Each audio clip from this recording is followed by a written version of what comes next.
faisait presque partie du paysage à Moudon dans le canton de Vaud. La commune désormais n'en veut plus, elle ordonne leur évacuation.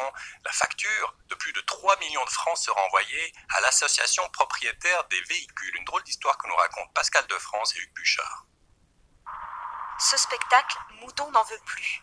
Des bataillons de vieux bus à l'air libre, 214, selon le décompte de la ville. Des véhicules accumulés au fil des ans par une association de passionnés, Rétrobus.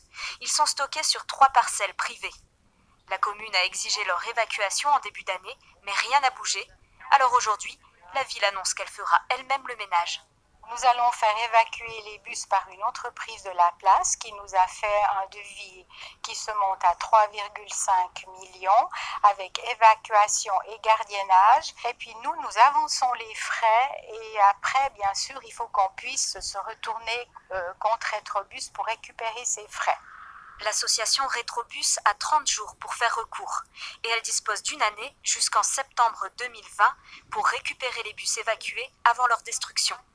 Moudon à l'appui du canton, pour la première fois dans ce dossier, la Direction générale de l'environnement prend position. En raison du risque potentiel de pollution des eaux, la DGE apporte son soutien technique à la commune dans le suivi de ce dossier. En cette fin d'après-midi, l'association Rétrobus n'a pas pu nous transmettre de réaction. Par le passé, les collectionneurs de bus ont fait valoir l'importance de ce patrimoine roulant. Ils ont le projet de bâtir une 4e halle sur ce terrain, toujours à Moudon.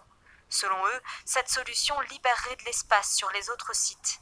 À terme, il y aurait même construction d'un musée ouvert au public. Mais la municipalité ne croit plus en ces promesses.